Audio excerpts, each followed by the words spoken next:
एक फ्लो में करेंगे, 5-6 स्लाइड थोड़े थोड़े टुकड़ों में आपके पास आई हुई है, थोड़ा बहुत लास्ट क्लास में सुना हुआ है तो लास्ट क्लास का भी रिवाइज हो जाएगा।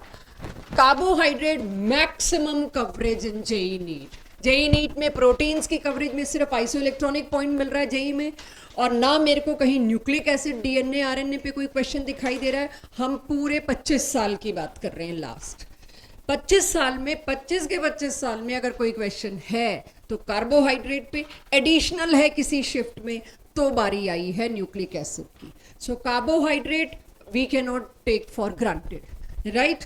इसीलिए इसकी एक्स्ट्रा पूरी 1 घंटे की अगली क्लास में लगेगी, तो पास्ट ईयर क्वेश्चंस लेंगे। कार्बोहाइड्रेट क्या थे? कार्बन, और सिर्फ कार्बन के हाइड्रेट को हमने क्या बोला था? कार्बोहाइड्रेट। और ये इस तरह का उसका फॉर्मूला होना चाहिए। फर्स्ट एग्जांपल हमने उसमें लिया था ग्लूकोज। भाई ग्लूकोज इस फॉर्मूला में सेट बैठ रहा है, तो अगर ग्लूकोज इस फॉर्मूला में सेट बैठ रहा है तो मैंने डेफिनेशन को बहुत सही और एप्लीकेबल समझा। बट देन एक और कार्बोहाइड्रेट में उठा के लाई, रेमनोज। जब मैंने रेमनोज का फॉर्मूला देखा तो मुझे पता चलता है वो इस फॉर्मूला में सेट नहीं होता, और उल्टा ऐसी एक चीज एसिटिक एसिड जो कार्बोहाइड्रेट नहीं है वो इस फॉर्मूला में सेट बैठ रही है। It simply means this definition is inappropriate. Carbohydrate जो जेन्युइन है वो इसमें घुस नहीं रहे, और जो नहीं है वो इसमें घुस रहे हैं। So we asked for a new definition, और नई डेफिनेशन जो लास्ट क्लास में बात हुई थी उसमें ऑप्टिकली एक्टिव वर्ड नहीं यूज किया था मैंने। ऐसे कंपाउंड्स जो ऑप्टिकली एक्टिव हैं, जिनमें polyhydroxy functional group along with aldehyde और कीटोन मौजूद हो, उनको बोलते हैं कार्बोहाइड्रेट्स। या ऐसे कॉम्प्लेक्स कंपाउंड जिनके हाइड्रोलिसिस से ये वाली चीज बने। कौन सी चीज? जिनके हाइड्रोलिसिस से पॉलीहाइड्रोक्सी एल्डिहाइड या कीटोन्स बने, they are optically active, right. तो ये कार्बोहाइड्रेट नाम की एक चीज थी जिसकी केमिस्ट्री हमें शुरुआत में थोड़ी बताई गई। नाउ क्लासिफिकेशन कह लीजिए या पढ़ते कैसे हैं उसके स्ट्रक्चर को। कार्बोहाइड्रेट्स को एक और नाम से जाना गया था, दैट इज सैकेराइड्स। और सैकेराइड्स में सबसे पहले मैंने बोला था मोनोसैकेराइड। मोनोसैकेराइड का मतलब है सिंपलेस्ट सैकेराइड। पेशेंट्स को हमेशा या स्टेगनेंट लाइफस्टाइल वालों को हमेशा ये सजेस्ट किया जाता है कि सिंपलेस्ट फॉर्म ऑफ कार्बोहाइड्रेट लीजिए, एंड उसके एग्जाम्पल थे ग्लूकोज, फ्रक्टोज, और भी आएंगे बट 2 एग्जाम्पल की बात डेफिनेशन में चलती है। Then comes oligosaccharide. इसके अंदर डाई, ट्राई, टेट्रा, पेंटा सारे आ जाएंगे। ओलिगोसैकेराइड अक्सर क्या होते हैं? 2 मोनोसैकेराइड यूनिट या 2 से लेके 10 monosaccharide unit if they join via some linkage, via some bond, तो ऐसे सारे के सारे सैकेराइड्स को हम क्या बोल रहे हैं? ओलिगोसैकेराइड्स। ये आपके सामने ओलिगोसैकेराइड के एग्जाम्पल रटवाने की कोशिश की है। ये तीनों आपके सिलेबस में आई थिंक आपको मिल जाएंगे आगे एनसीईआरटी में। पहला डाइसैकेराइड कौन सा याद करना है? सुक्रोज, जो टेबल शुगर है। देन माल्टोज, देन लैक्टोज, फिर ट्राइसैकेराइड रेफिनोज। उसमें 3 मोनोसैकेराइड कौन कौन से हैं? Glucose, fructose, galactose, right. ये हुआ आपका ट्राई। यहाँ पे डाई ट्राई लिखने का मेरा पर्पज एक ही था, एग्जाम्पल्स रट जाने चाहिए क्योंकि ये आपको नाम याद करने हैं। Then come polysaccharide. Yes, polysaccharide थे जिसमें हजारों यूनिट्स हैं, 100 से 3000 यूनिट के बीच के एग्जाम्पल्स लिखे, इसलिए 100 से 3000 लिखा, इससे ज्यादा भी हो सकता है। स्टार्च, ग्लाइकोजन और सेल्यूलोज। तो कुल मिला के ये पूरी बाउंड्री है मेरे चैप्टर की, मेरे कार्बोहाइड्रेट चैप्टर की। ये जो स्लाइड है, जो जो नाम इसके अंदर है, वो मेरा डिटेल सिलेबस है। तो मोनो भी पढ़ना है मेरे को, डाई भी पढ़ना है, और उसके बाद पॉली भी पढ़ना है आज के टॉपिक में। देन कम्स मोनोसैकेराइड्स को अक्सर 2 तरीकों से बोला जाता है। यहाँ से थोड़ी लोगों को प्रॉब्लम होनी शुरू हुई थी कि समझ नहीं आया, तो यहाँ से और अच्छे से समझिए। अगर फंक्शनल ग्रुप एल्डिहाइड है तो उसको एल्डोज बोलते हैं, अगर फंक्शनल ग्रुप कीटोन है तो उसको कीटोस बोलते हैं। 3 कार्बन है तो एल्डो ट्रायोस, कीटो ट्रायोस। 6 कार्बन है तो एल्डो हेक्सोस या कीटो हेक्सोस। तो धीरे धीरे आप देखेंगे जो आज स्ट्रक्चर इल्यूसिडेशन होगा, एटलीस्ट ग्लूकोज के नाम में हेक्सोस तो मैं डाल ही दूंगी, यहां से हेक्सोस तो डाल दूंगी। And once I get to know कौन सा फंक्शनल ग्रुप है, जो हमने लास्ट क्लास में कर लिया था बट 0 से कर रहे हैं आज, once I get to know कौन सा फंक्शनल ग्रुप है तो मैं एल्डो या कीटो में से भी एक घुसा दूंगी। तो ये भी एक तरीका होगा। ये कोई आपसे पूछने नहीं वाला, ये आगे टर्म्स जो यूज होनी है उसकी आपको आदत डाली जा रही है, ठीक है। चलिए, वो पार्ट जहां से मेरा इवेल्युएशन शुरू होना है, मेरे मार्क्स शुरू होने हैं, मेरे क्वेश्चन स्टार्ट होने हैं। ग्लूकोज का डिटेल पढ़ने में सबसे पहले मेरे पास आई ग्लूकोज की प्रिपरेशन। पहली प्रिपरेशन मैंने स्टार्च से बोली। स्टार्च जैसे पोटैटो में है, राइस में है, व्हीट में है, जो भी स्टार्च रिच सोर्सेज हैं, अगर उनको मैं हाइड्रोलाइज करूं तो उनसे n number of glucose unit निकल के आएंगे। बिकॉज स्टार्च जो आज हम पढ़ेंगे is nothing but glucose, glucose and glucose, energy का सोर्स है। दूसरा मेरे पास है जिसको आमतौर पे आप चीनी के नाम से जानते हैं, सुक्रोज। सुक्रोज जो है उसको हाइड्रोलाइज करेंगे। लास्ट क्लास में शायद मैंने बाय चांस 2H2O लिख दिया था, एक वाटर मॉलिक्यूल यूज होगा, क्योंकि दो मोनोसेक्राइड यूज हुए हैं। उन दोनों को हाइड्रोलाइज करके तोड़ के एक ग्लूकोज और एक फ्रक्टोज में जब आप वापस लाएंगे तो एक ही वाटर मॉलिक्यूल लगेगा। इस पे अच्छे इंटीजर टाइप क्वेश्चन आगे तैयारी है जो मैं अगली क्लास में कराऊंगी। 3 ग्लाइकोसाइडिक बॉन्ड तोड़ने हैं तो 3 वाटर, 2 ग्लाइकोसाइडिक बॉन्ड तोड़ने हैं तो 2 वाटर। तो ये खैर अभी बॉन्ड आएगा, टूटेगा, बनेगा, तब समझ आएगा, but I think last class में शायद मैंने 2 लिखा था, समबडी पॉइंट आउट, तो मैं उसे करेक्ट करा रही हूँ। तो सुक्रोज का फॉर्मूला आपको पता है, सुक्रोज का आपको ये पता है कौन से 2 मोनोसेक्राइड हैं, और ये भी फॉर्मूलाज ग्लूकोज और फ्रक्टोज के तो सेम ही होते हैं। This is how I prepare glucose from starch and from sucrose. यही 2 सोर्सेज हैं मेरे पास। तो यहां तक तो हुई प्रिपरेशन की बात। इसके बाद मेरे को डिटेल में पढ़ना है ग्लूकोज का स्ट्रक्चर, कैसे इल्यूसिडेट किया जाए, कैसे ढूंढा गया होगा, कंफर्म कैसे की गई होगी एक एक चीज, तो उसको पकड़ते हैं। सबसे पहले ग्लूकोज के स्ट्रक्चर में एक इंफॉर्मेशन मेरे को वाया सम रिसर्च मिलती है। इसका मॉलिक्यूलर फॉर्मूला है C6H12O6। तो ये मुझे पता चल गया, मुझे 6 कार्बन की सेटिंग देखनी है, ऑक्सीजन और हाइड्रोजन। हाइड्रोजन की तो नहीं देखनी, वो तो पता है कहाँ लगाने, बट ऑक्सीजन का कहाँ कैसे लिंकेज है मुझे वो ढूंढना है। मेजर काम मेरा ये है। तो सबसे पहला रिएक्शन बच्चों मैंने कौन सा लिया था या ले रही हूँ, ग्लूकोज को एक अच्छा रिड्यूसिंग एजेंट प्रोवाइड किया, strong HI with red phosphorus. तो मुझे क्या मिला, uninterrupted linear chain of hexane, मतलब 6 कार्बन। एन हेक्सेन माने नॉर्मल हेक्सेन, यानी लीनियर चेन है 6 कार्बन की, मतलब ग्लूकोज में भी पक्का 6 कार्बन एक लीनियर चेन में ही जुड़े हुए हैं। ये कंफर्मेशन मेरे को यहां से मिला। सो अगर बोर्ड में क्वेश्चन आता है how can you इल्यूसिडेट these 2 properties of structure of glucose, तो आपको ये रिएक्शंस देने। तो it confirm 6 carbon linear chain. यहां तक होपफुली सबके पास याद भी रहा होगा, नोटेड भी होगा। अब जो आने वाली हैं चीजें वो थोड़ा ध्यान से और थोड़ा स्लो स्पीड में समझिएगा।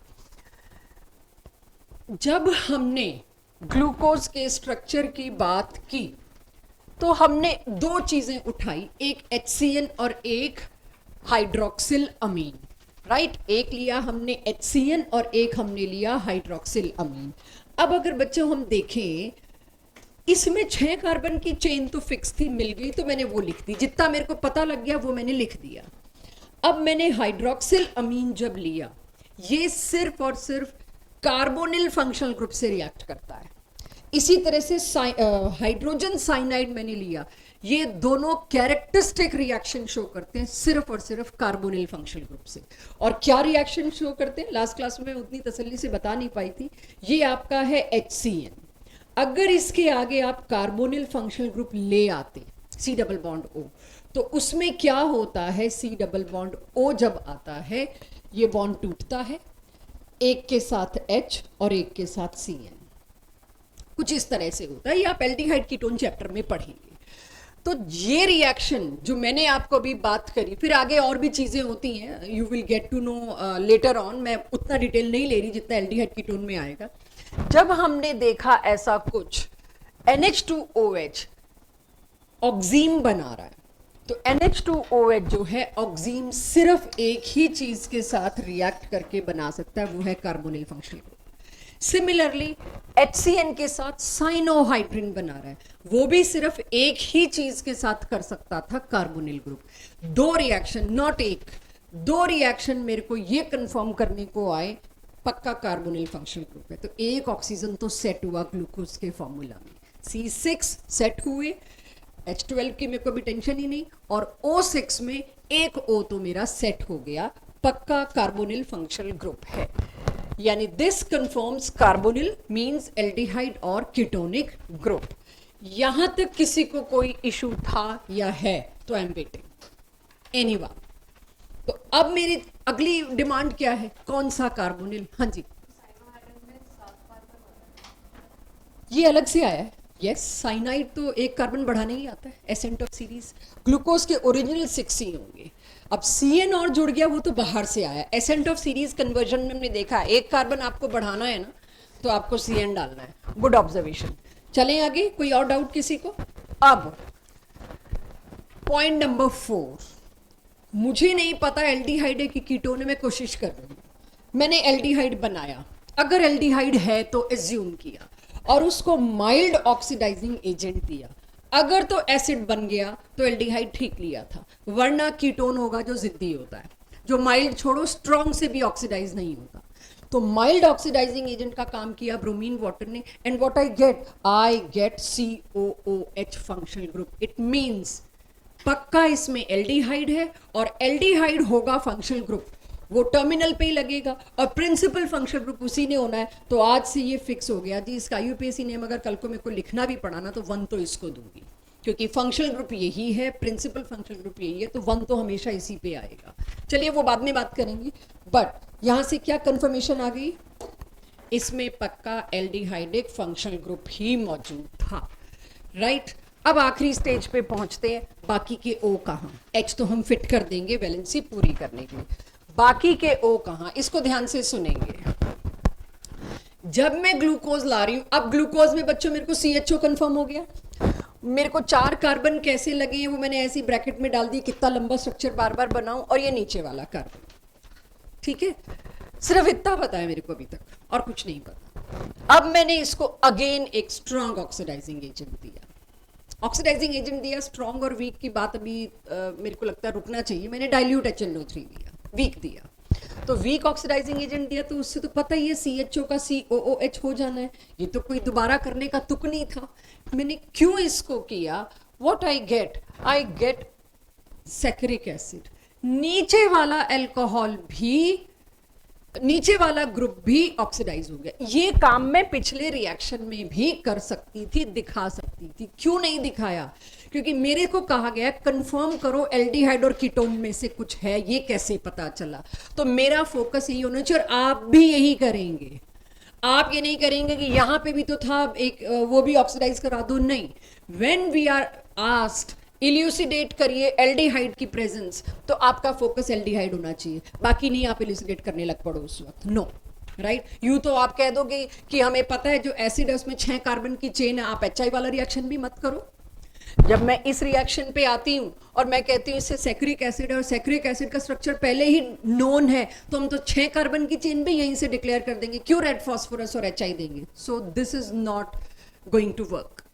तो अब मेरे को समस्या क्या आ रही थी? मैंने एक ऑक्सीडाइजिंग एजेंट दिया, क्या पता लगाने के लिए, अब बाकी के तो हाइड्रोक्सी ग्रुप मौजूद है। हाइड्रोक्सी ग्रुप प्राइमरी है, सेकेंडरी है कि टर्शरी? अगली फाइट ये पता नहीं अल्कोहल प्राइमरी होगा, सेकेंडरी होगा कि टर्शरी होगा। आप जानते हो टर्शरी अल्कोहल तो जिद्दी है, वो तो ऑक्सीडाइज नहीं होगा। सेकेंडरी अल्कोहल भी कहां तक रुकता है? कीटोन तक। लेकिन जब मैंने इसको डाइल्यूट HNO3 दिया, मैं डाइल्यूट दूं या कॉन्सेंट्रेटेड दूं, वीक दूं या स्ट्रॉन्ग दूं? सेकेंडरी अल्कोहल होगा तो वो कीटोन तक रुकेगा, प्राइमरी अल्कोहल होगा तो वो एसिड तक जाएगा। Then I get saccharic acid. Saccharic acid मिलते ही मुझे पता लग गया पक्का एक लास्ट वाले कार्बन पे तो प्राइमरी अल्कोहलिक ग्रुप है। धीरे धीरे धीरे टुकड़े आ रहे हैं मेरे सामने। इट मींस सबसे ऊपर CHO है, सबसे नीचे CH2OH है। इतना स्ट्रक्चर तो मैं ले आई, यानी it confirm primary alcoholic group at last carbon. Clear? If this is so, 6th point, शायद आपके एनसीईआरटी में 6 दे रखे हैं, 7वें को पैराग्राफ में डाल रखा है। मैं आपको 7वें को 7वां पॉइंट बताऊंगी, क्योंकि पैराग्राफ तो हमें नहीं समझ में आते। तो अभी मेरे पास ये देखिए, क्या मेरे पास इतना स्ट्रक्चर कंफर्म्ड है एवरीवन? ऊपर CHO, नीचे CH2OH। अब समस्या क्या है? बीच के 4 कार्बन पे क्या लगा है? ऑब्वियसली अब O बचे हैं 4 मेरे पास, चारों O मैं मान के चल रही हूं OH हैं, 4 हाइड्रोक्सी ग्रुप हैं। I should not believe unless I have a proof. तो अब उसका प्रूफ मैं क्या लेके आई, मुझे कंफर्म करना है अल्कोहल है, और अल्कोहल को कंफर्म करने के लिए एसिड या उसका डेरिवेटिव दो, एस्टर बनाओ, उससे कंफर्म होगा। तो कैसे करते हैं कंफर्म वो देखिए। मैंने आपके पास यहां पर अगेन ग्लूकोज का स्ट्रक्चर लिखा जितना मुझे आता है, एसिटिक एनहाइड्राइड दिया। एसिटिक एनहाइड्राइड क्या करेगा, जितने OH हैं सबको एस्टरिफाई करेगा। तो जितने OH है वो मुझे कैसे पता चला, जब मैंने जो प्रोडक्ट बना उसके स्ट्रक्चर को स्टडी किया तो पेंटा एसीटेट आया। नीचे वाला भी तो अल्कोहल प्राइमरी है ही, तो वो भी तो जाएगा ही जाएगा, इसलिए मैं उसमें इंटरेस्टेड नहीं भी थी, फिर भी बनाना तो पड़ेगा क्योंकि एनहाइड्राइड दोनों अल्कोहल को एस्टरिफाई कर देता है, प्राइमरी हो या सेकेंडरी हो या टर्शरी हो। टर्शरी पे फिर भी हम कमेंट यूं नहीं करेंगे, अभी चैप्टर आने दीजिए एसिड तब बात करेंगे। सो यहाँ पर ये पेंटा एसिड दिखाई दे रहा है। अब आपको इतना बड़ा ना बनाना हो, इट्स ओके, आप इसके आगे 4 लिख सकते हो, नीचे वाला तो बनाना पड़ेगा, वो प्राइमरी है CH2। तो इतना बड़ा ना बनाना हो, मैंने तो एक बार बनाना था तो बना दिया, आपको कई बार प्रैक्टिस के लिए चाहिए होगा तो बीच में आप ब्रैकेट करके 4 कर सकते हो। पेंटा एसीटेट बनने का क्या मतलब है, इट कंफर्म्स पक्का 5 हाइड्रोक्सी ग्रुप मौजूद थे, यानी बाकी बचे 5 कार्बन पर हाइड्रोक्सी। भाई नीचे वाला का तो मुझे पहले ही पता है, CH2OH तो मुझे पहले ही पता है, यानी बाकी बचे 4 जो बीच के कार्बन थे उन चारों पे क्या लगा दीजिए, OH OH OH, बाकी का H फिट कर दो, क्या करने के लिए, वैलेंसी कार्बन की पूरी करने के लिए। अगर मैं इस पे रुक जाती हूं कि भाई आ गया ग्लूकोज का स्ट्रक्चर, अब और कुछ की जरूरत नहीं है, नहीं, ये जो CHOH आए ना ये सारे कायरल कार्बन है बीच के। कायरल कार्बन में OH किस साइड है, about the plane, below the plane, जिसको मैंने फ्रीज करके 2D में डाल रखा है, तो राइट हैंड साइड की लेफ्ट हैंड साइड। उसके बिना ग्लूकोज ग्लूकोज नहीं है। पता चले मैं ग्लूकोज सिंथेटिकली बना रही हूँ टू कवर अप, जैसे पेशेंट्स को जो चढ़ाया जाता है उसको नॉर्मली लोग ग्लूकोज बोलते हैं, बट अब आप उसकी बॉटल पे देखिए कभी ग्लूकोज नहीं लिखा होता, वो डेक्सट्रोज होता है, राइट? उसको डेक्सट्रोज बोलते हैं मेडिकल साइंस की, जो चढ़ रहा है वो डेक्सट्रोज चल रहा है, या हम और आप जैसे लोग जाके बोलते हैं ग्लूकोज चढ़ रहा है, ठीक है वो है ग्लूकोज, बट उसका साइंटिफिक नेम ग्लूकोज नहीं है। सो अगर मुझे पता ही नहीं है H और OH की ओरिएंटेशन, और पता चले मैं ग्लूकोज के बजाय 3O's चढ़ा रही हूँ, it won't have that biological role. तो मुझे ओरिएंटेशन पता होंगी तब मैं उस ग्लूकोज को किसी फार्मास्यूटिकल लैब में या इंडस्ट्री में बना के पेशेंट तक पहुंचा सकती हूँ। So I need to know that HOH thing. यहां तक तो फिर भी लास्ट क्लास में हो चुका था, इसके बाद तो हुआ ही नहीं था। तो अब आखिरी चीज हम समझ रहे हैं जो NCERT ने पैराग्राफ के तौर पे दे दी, शायद मैं आपको पूरा पॉइंट के हिसाब से दूंगी। अब सोचिए मेरा टारगेट क्या है, मेरा टारगेट है H और OH खोजने हैं मेरे को। तो जब मैंने ग्लूकोज, अब देखिए ग्लूकोज का पूरा स्ट्रक्चर लिखने की हिम्मत हो गई मेरी क्योंकि आ गया। तो ये मैंने क्या लिख के दिया आपको, ग्लूकोज। इसको जब मैंने अभी करके आई हूँ ये रिएक्शन, तभी NCERT में 6 पॉइंट मिलेंगे क्योंकि छठे पॉइंट में दोनों बातें मिला दी मैंने, उसके लिए 7वां पॉइंट बना दिया। जैसे ही मैंने HNO3 दिया, स्ट्रॉन्ग ऑक्सीडाइजिंग एजेंट, मेरे को कौन मिला, सैक्रिक एसिड। सैक्रिक एसिड में बीच के जो CHOH की ओरिएंटेशन अगर मेरे को मिल जाए बच्चों, वो ग्लूकोज की ही होगी क्योंकि ग्लूकोज का ये हिस्सा अनटच्ड है HNO3 से, ग्लूकोज का ये हिस्सा अनटच्ड है। तो जैसा सैक्रिक एसिड में होगा पक्का वैसा ग्लूकोज में होगा। अब ढूंढो सैक्रिक एसिड में कैसे है, अगर ढूंढना आता होता तो मैं सैक्रिक एसिड में क्यों ढूंढती, मैं इसी के अंदर जाके ढूंढ लेती। ढूंढना तो मेरे को नहीं आता, मेरे पास कोई ऐसा मैकेनिज्म नहीं अंदर घुस के ढूंढ लूं H और OH कहाँ है। उसके लिए एक और एसिड लाया गया जिसकी configuration on every carbon is already known to us, that is gluconic acid. Gluconic acid को जब मैंने ऑक्सीडाइज किया उससे भी सैक्रिक एसिड मिला। तो यानी if A is equals to C and B is also equal to C, तो सिंपल लॉजिक से A और B भी पक्का सेम रहे होंगे। यानी इतना इनडायरेक्ट मेरे को जाना पड़ा, जैसा ग्लूकोनिक एसिड के अंदर HOH का ओरिएंटेशन था बीच के 4 कार्बन पे, वैसा ही सैकरिक एसिड में मिला होगा और वैसा ही पक्का ग्लूकोज में रहा होगा। तो मैंने ग्लूकोनिक एसिड से उठा के कॉपी किया कि ग्लूकोज में बीच के H और OH कैसे लगे हैं। तो अब आप लोग नोट करना चाहें तो कर सकते हैं, कर लिया हो तो well and good. Orientation should match with gluconic acid. So ये आपके पास ओरिएंटेशन हुई क्लियर, यानी अब मेरे को कोई बताए ग्लूकोज कैसा दिखता है। ग्लूकोज ऐसा दिखता है। आज की डेट में ये स्ट्रक्चर कम से कम 3 बार बनाना है। मैंने तो कॉपी पेस्ट किया, मेरे पास फैसिलिटी थी। आप लोगों को कॉपी में कम से कम 3 बार बनाना है ताकि याद भी हो जाए। वो मैं ही बनवाऊंगी, बार बार बनाना पड़ेगा। ये ग्लूकोज का प्रॉपर पूरा स्ट्रक्चर है। ओरिएंटेशन अभी से रट लो। तीसरे नंबर के कार्बन पे H है राइट हैंड साइड, बाकी सारे लेफ्ट है।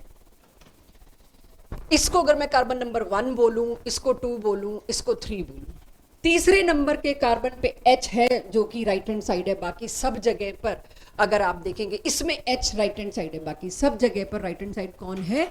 OH। आप कैसे रटें इसको, कैसे लर्न करें, कैसे आपको समझ आए, वो आपकी problem. Although I tried to solve it. नीचे वाले का पूछना भी मत राइट लेफ्ट, क्योंकि वो कायरल नहीं है। जो कायरल नहीं है उसका राइट लेफ्ट कभी नहीं बताया जाता। Don't even ask, don't even expect, don't even draw, जब तक कहा ना जाए। ड्रॉ करने वाला भी अटपटा लगेगा, इधर H बना रहा है और इधर एक और H बना रहे हो। Don't even draw. ग्लूकोज का ये ओपन चेन स्ट्रक्चर है। अब ये जो स्ट्रक्चर है, इस स्ट्रक्चर के बारे में information, it is glucose. Why I have written positive sign, because ये डेक्स्ट्रो रोटेटरी है। इसीलिए जो हॉस्पिटल में ग्लूकोज चढ़ाते हैं वो डेक्स्ट्रोज बोलते हैं, कहीं लीवोज ना चढ़ जाए, वो किसी काम का नहीं है। तो डेक्स्ट्रोज वर्ड जो है वो यहां से आया है कि ग्लूकोज भी कौन से वाला चाहिए? डेक्स्ट्रोज चाहिए। एनीवेज, और कैपिटल डी कहां से आया? ये अमीनो एसिड से पेंडिंग है बात। L सीरीज और D सीरीज ये कहां से आ रही है? तो जितने भी कायरल बायोमोलिक्यूल्स थे, खास करके कार्बोहाइड्रेट्स, ये प्रोटीन में जाके नहीं सूझा हमको अमीनो एसिड्स में या न्यूक्लियोटाइड्स में, हमें ये सूझा कार्बोहाइड्रेट्स में कि कार्बोहाइड्रेट्स इतनी वैरायटी थी कि हमने एक रेफरेंस उठा लिया। सबसे छोटा कायरल कार्बोहाइड्रेट इज ग्लिसरल्डिहाइड। हमने एक रेफरेंस उठाया ग्लिसरल्डिहाइड। ग्लिसरल्डिहाइड के OH जो राइट हैंड, ग्लिसरल्डिहाइड में इकलौता कायरल कार्बन है, देख लीजिए जरा। ग्लिसरल्डिहाइड में सिर्फ एक ही कायरल कार्बन है। उस कायरल कार्बन पे जो भी चीजें राइट हैंड साइड है ना बच्चों, वो ये मान लेना बिलो द प्लेन है। ये सारा आज ही मिलेगा आपको। तो OH किस साइड पे था? राइट हैंड साइड पे। कायरल कार्बन पे OH के राइट हैंड साइड पे होने को नाम दे दिया गया डीग्लिसरल्डिहाइड, और उसी में अगर OH लेफ्ट हैंड साइड हो उसको नाम दे दिया गया L-ग्लिसरल्डिहाइड। जब NCERT में ऐसे लिखा देखते हैं और पढ़ते और समझते तो कंफ्यूजन होता है। पक्का ये माइनस इसीलिए है क्योंकि इसको आपने L लिखा है। No, let me tell you, मैं चाहती तो मैं इसको पॉजिटिव और इसको नेगेटिव और इसको पॉजिटिव बना सकती थी। स्मॉल l और कैपिटल L का कोई लेना देना नहीं है। कैपिटल D और कैपिटल L सिर्फ ये बताता है कायरल कार्बन पे OH कौन सी साइड है, लेकिन स्मॉल l और स्मॉल d प्लस और माइनस क्या बताता है? वो डेक्स्ट्रो रोटेटरी है कि लीवो रोटेटरी है। तो आप कह सकते हो बात तो एक ही है। नहीं, वो ग्लूकोज में समझ आएगा। यहाँ क्यों नहीं समझ आ रहा? क्योंकि यहाँ एक ही कार्बन है और वो देख के लग रहा है आपने एनाइंशोमर्स ही तो बनाए हैं, तो देख के लग ही रहा है कि एनाइंशोमर्स हैं। अब आपको वो बात समझ आएगी। तो ग्लिसरल्डिहाइड को मैंने क्या उठाया? D। My reference of capital D is glyceraldehyde. अब मैं इसको ग्लूकोज पे लगाती हूँ। ग्लूकोज में कितने कायरल कार्बन है?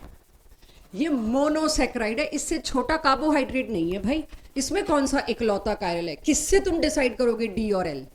मैं ग्लूकोज ले आऊं, फ्रक्टोज ले आऊं, गैलेक्टोज ले आऊं, जितने मर्जी मोनोसैकेराइड ले आऊं, सबके अंदर तुम देखोगे इतने सारे कायरल हैं। क्या करूं?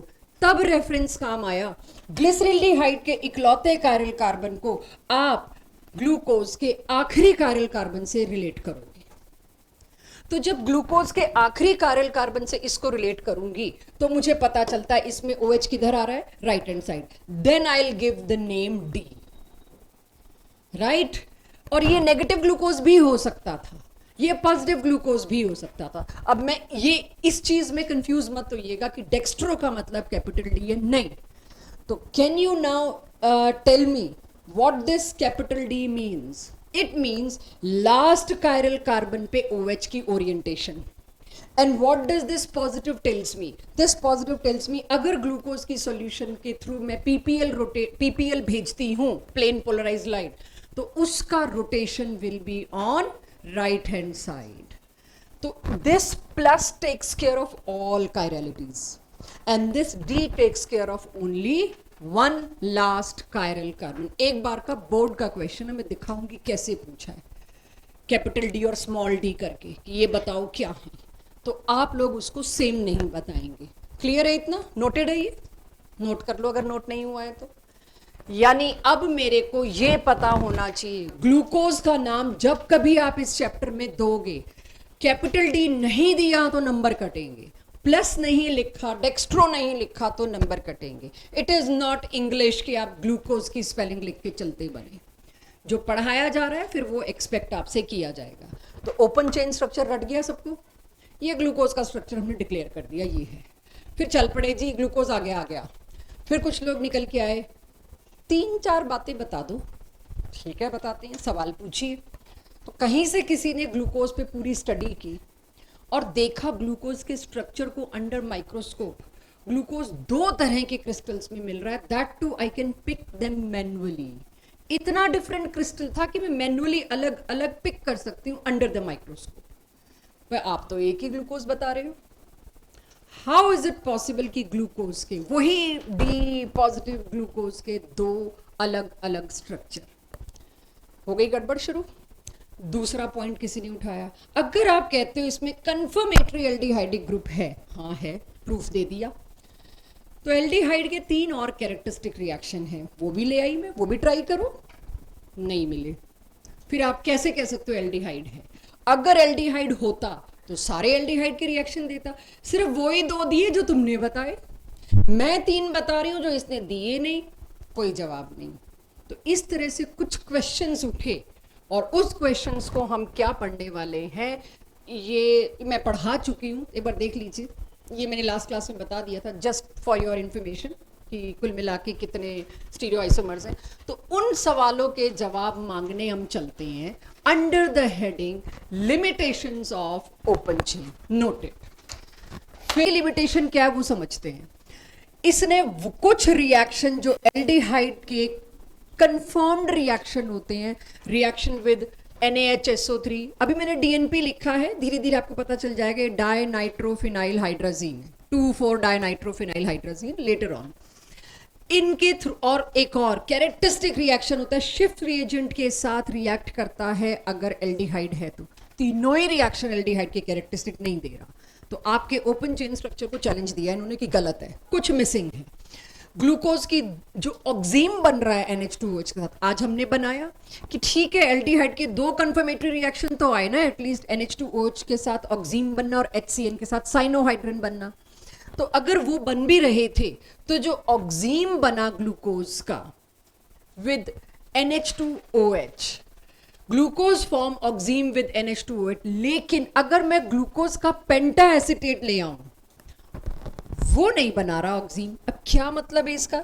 जरा मैं आपको ग्लूकोज का पेंटा एसिटेट दिखाना चाहूंगी. पेंटा एसिटेट में एल्डिहाइड था, इसको ऑक्सीम बनाना चाहिए था. अगर ग्लूकोज बना सकता है ऑक्सीम NH2OH के साथ, तो पेंटा एसिटेट भी बना सकता है. था तो ये इसी के लिए, रिएक्शन तो ये एल्डिहाइड का ही था, तो ये क्यों नहीं बना पा रहा? तो ये कुछ चैलेंजेस थे जो ओपन चेन स्ट्रक्चर के पास आए. तीसरा मैं ऑलरेडी डिस्कस कर चुकी, 2 क्रिस्टलाइन फॉर्म आई और उन दोनों को नाम दिया गया, एक अल्फा ग्लूकोज, एक बीटा ग्लूकोज. और म्यूटा रोटेशन नाम का एक फिनोमिना जो भी हमें नहीं पता, हम अगली क्लास में करेंगे. इन 4 चैलेंजेस को ओपन चेन स्ट्रक्चर ने कुछ आंसर नहीं किया, कुछ एड्रेस नहीं किया, सरेंडर्ड. तो यहां मुझे पता चल गया अभी थोड़ी सी कुछ कमी तो बची हुई है. पता नहीं एल्डिहाइड ग्रुप है या नहीं है, सारा कुछ उसी के चारों तरफ घूम रहा है. अगर ध्यान दो तो पता नहीं एल्डिहाइड है या नहीं है, तो सही, क्योंकि बाकी सारी चीजें हो रही हैं. तो उसके लिए छोटा सा ट्विस्ट आएगा ग्लूकोज के स्ट्रक्चर में. पहले समझेंगे, खबरदार जो पेन उठाया उससे पहले तो पहले समझिए सामने क्या आ रही है चीज आपकी. चेक। ये मैंने ओपन चेन स्ट्रक्चर बनाया, पहले तो देख लो। बीच के HOH डिस्ट्रैक्ट होंगे, इसी आपको डिस्ट्रैक्ट करेंगे, इसलिए हटा दिए। CHO, सारी समस्या इसी ने क्रिएट की हुई है। और आखिरी वाले का भी मैंने HOH बना दिया। और आप भी अपनी कॉपीज में ऐसे ही करेंगे, वरना आपका HOH बनाना घौच पौच कर देगा। हुआ क्या, C double bond O, pi bond इतना कमजोर, वो भी वो वाला पाई बॉन्ड जो पोलर है। ऑक्सीजन फटाक से अपनी तरफ उस पाई बॉन्ड को खींच लेगा, जिसकी वजह से इस कार्बन पे क्या चार्ज आएगा बच्चों, पॉजिटिव, और इस कार्बन पे क्या चार्ज आएगा, नेगेटिव। जब इस कार्बन पे पॉजिटिव चार्ज आया, ऑक्सीजन तो लोन पेयर देके बैठा ही है, उसको तो वैसे ही अल्कोहल पढ़ के आ गए आप लोग। कोई इलेक्ट्रोफाइल मिले सही, ऑक्सीजन जैसे प्रोटोनेट होने के लिए अल्कोहल तैयार खड़ा है। तो ये ऑक्सीजन अल्कोहल का, ये वाला ऑक्सीजन अपने लोन पेयर को लेके चल पड़ता है इसके पास, let me form bond. Proton को तो मैं जब चाहे धक्का दे सकता हूं, डीप्रोटोनेशन तो बड़े आराम से हो जाता है। तो ये वाला ऑक्सीजन और ये वाला कार्बन बॉन्ड बना लिया, O मैंने यहां बीच में डाल दिया। व्हाट अबाउट दिस H, इस H का क्या होगा, ये O नेगेटिव है ना, ये ले लेगा। ये वाला OH जो है OH बना गया। यानी कि according to new structure, open chain equilibrium structure में रहता है विद क्लोज चेन। ये दोनों आपस में जैसे रेजोनेंस होती थी, ये भी है और ये भी है। कुछ सवाल इससे जवाब दे दिए, कुछ सवाल इससे जवाब दे दिए। सेम इज हेयर कि ग्लूकोज आधा टाइम साइक्लिक स्ट्रक्चर में रह रहा है, फिर ओपन चेन, फिर साइक्लिक, फिर ओपन चेन। अच्छा मान लिया, दो तरह के ग्लूकोज कैसे बताओगे। ये जो OH बनता था, ये OH हो सकता है राइट हैंड साइड पे फिट हो जाए उस साइकिल के अंदर, हो सकता है लेफ्ट हैंड साइड पे हो जाए। इन दो ग्लूकोज को बोला गया एनोमर्स। ये कोई आइसोमर नहीं थे, आइसोमर होता तो कुछ और तरह का पूरे स्ट्रक्चर में फर्क होता। सिर्फ एक कार्बन पे OH की पोजीशन बदलते ही क्रिस्टल बदल गया, मैन्युअली पिक कर पाई मैं उसको, तो इसीलिए इस फिनोमिना को बोला गया एनोमर, एनोमेरिज्म सॉरी। ये बना बीटा। OH किस साइड है बच्चों, left.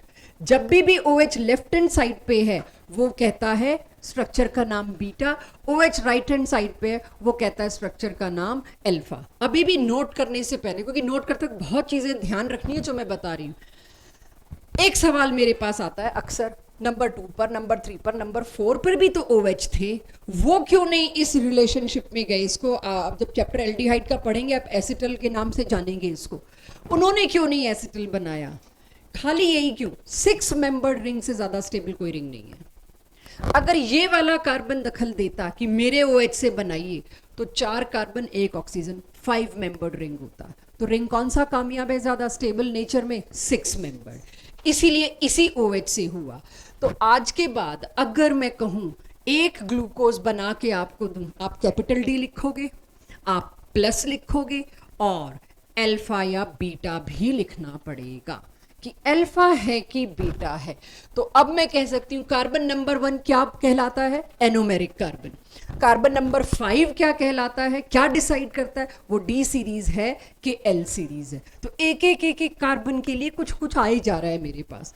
This is final structure of glucose. तो कोई अगर आपसे पूछे ग्लूकोज का स्ट्रक्चर दीजिए, ओपन चेन नहीं, ओपन चेन जस्ट ट्रांजिशन है अल्फा और बीटा के बीच में, थोड़ी देर के लिए आया होगा, पक्का आया होगा। एक्चुअल ग्लूकोज है या अल्फा या beta, there is nothing like glucose. अपनी इंफॉर्मेशन के लिए ऑब्जेक्टिवली लिख दीजिए, इस तरह की बॉन्डिंग को एसिटल कहते हैं। मतलब क्या ग्लूकोज में एसिटल लिंकेज है, यस। इसको बाद में एल्डिहाइड चैप्टर में पढ़ेंगे, हाँ एसिटल होता है। अभी एसिटल में बता ही नहीं रही, एसिटल कीटल बाद में आएगा। पानी भर दे यहाँ पे।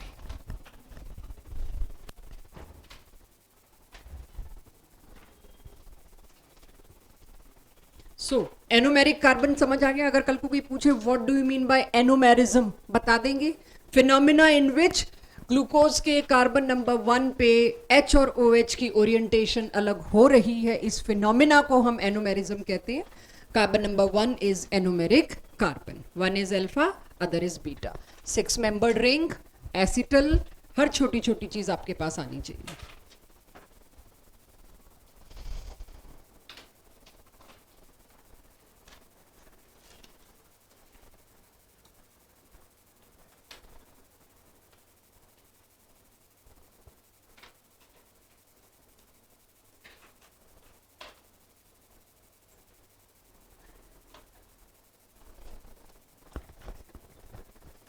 ऐसे कितने लोग हैं जिन्होंने अल्कोहल फिनोल का सब्जेक्टिव टेस्ट नहीं दिया मेरे पास?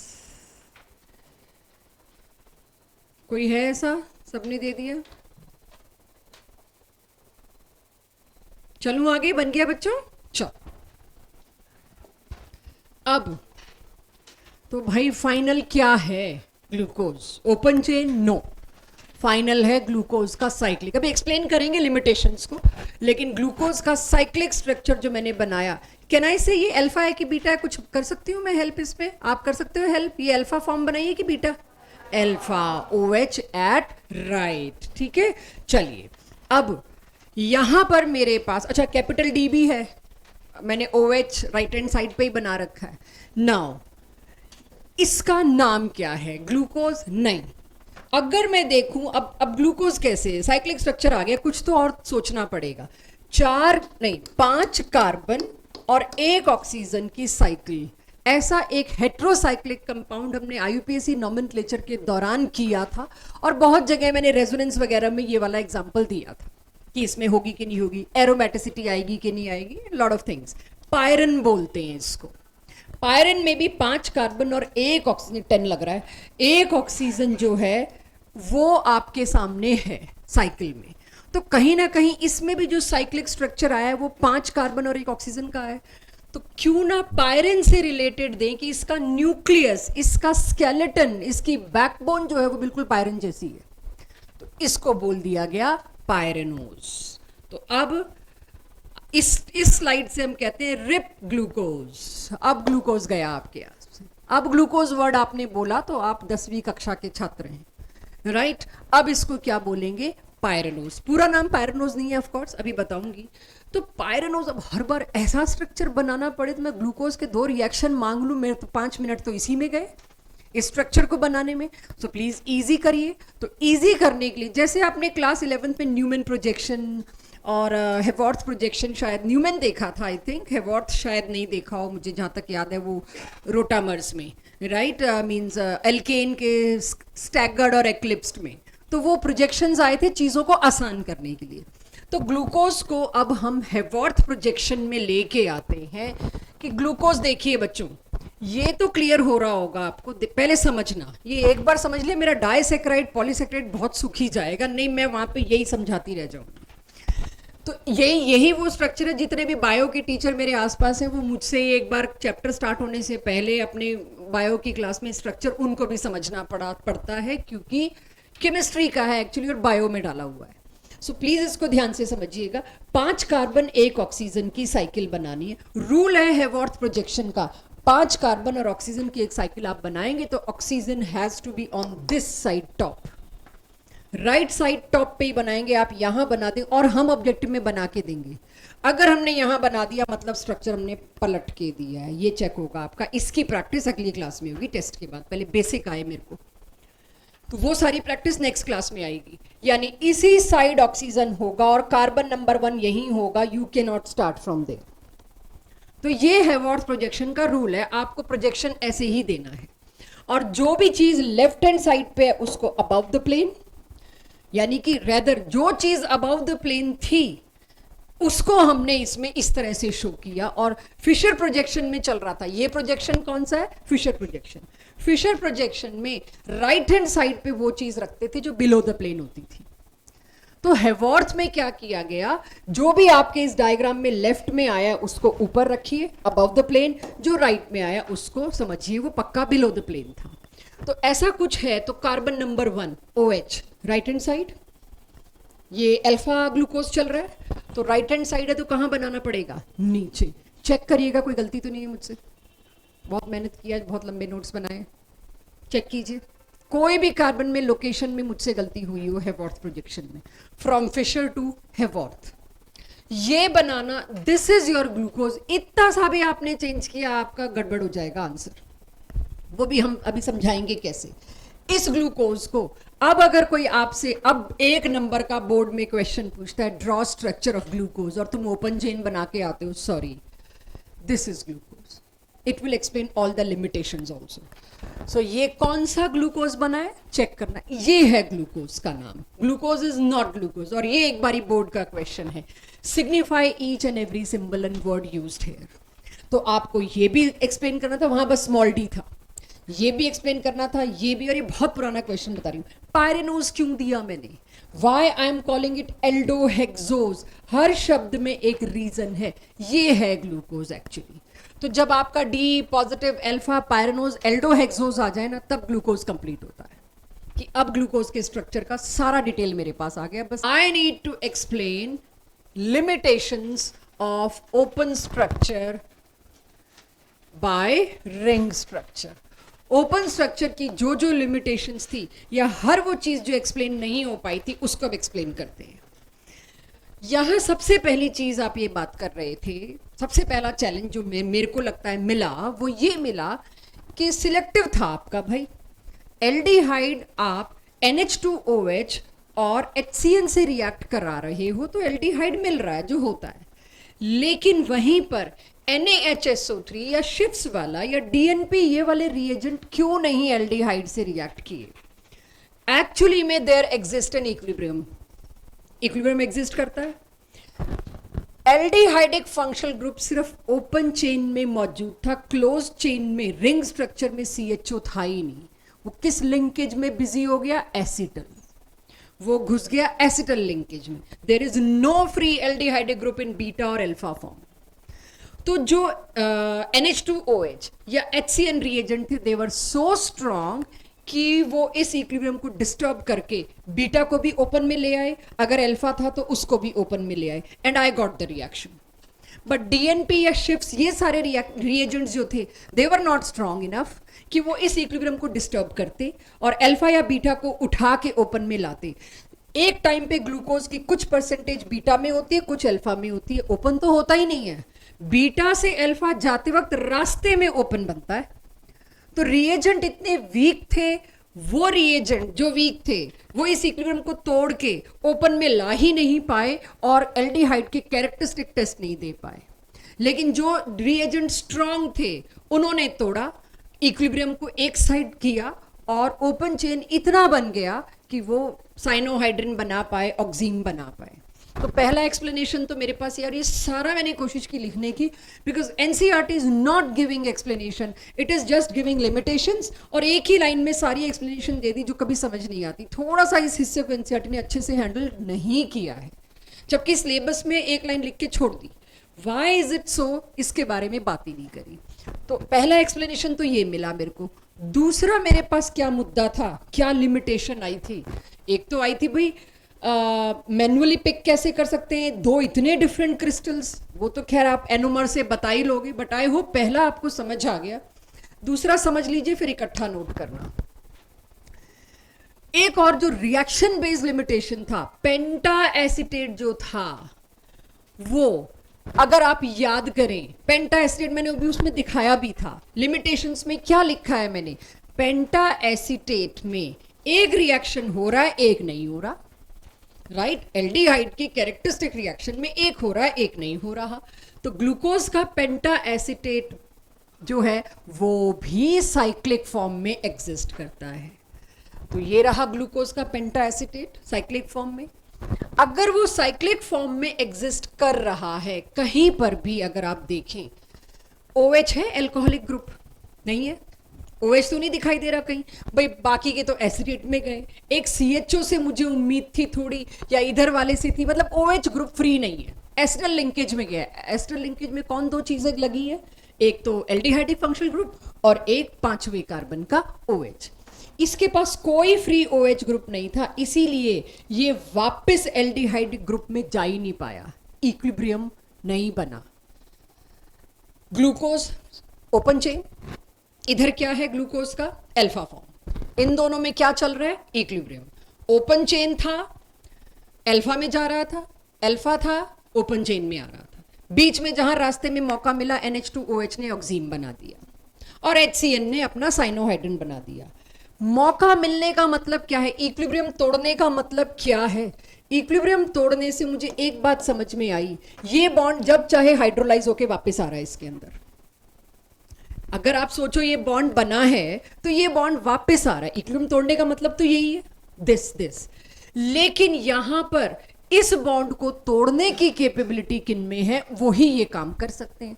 जब पेंटा एसीटेट की बारी आई, पेंटा एसीटेट में ये वाला OH भी एसीटेट बना गया। टूटे कैसे? वापस एल्डिहाइड ग्रुप जिंदा करने के लिए मेरे को C डबल बॉन्ड O लगाना है, लेकिन वहां पर C डबल बॉन्ड O वाला O है ही नहीं, वो तो एसिडेट में घुस गया।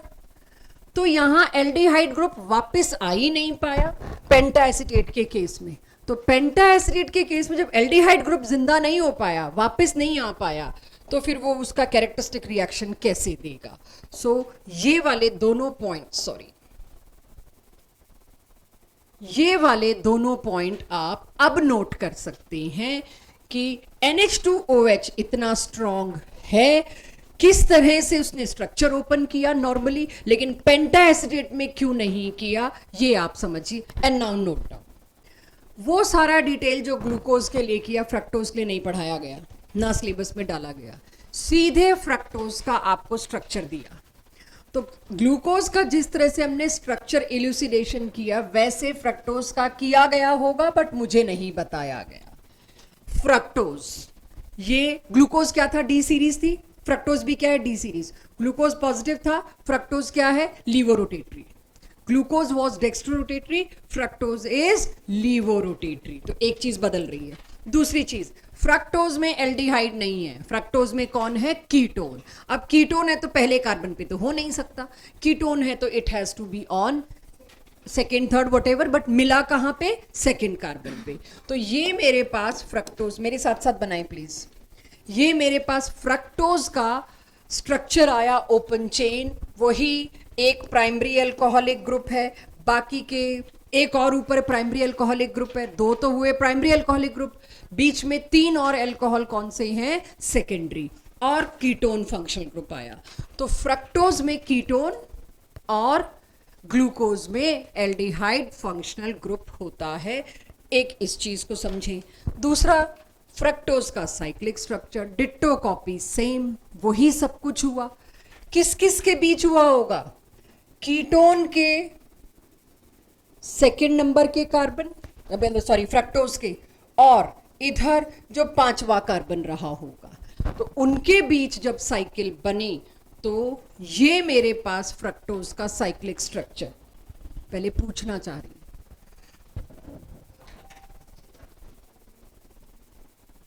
मुझे अब फ्रक्टोज देख के आप बताओ, जितना आपने बना रखा है, अल्फा की बीटा लिखा है मैंने अल्फा, बट कैसे पता चला?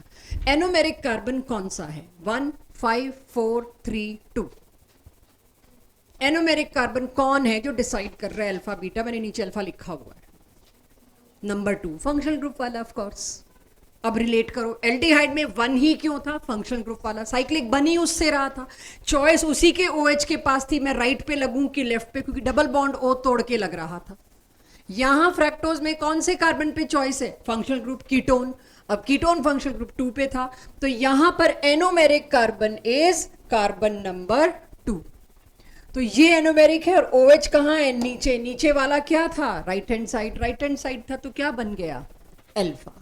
अगर मेरे को बीटा फ्रक्टोज, जो अब बनाना पड़ेगा आगे, बीटा फ्रक्टोज में सिर्फ इतनी साइट का ये बदलाव करना है।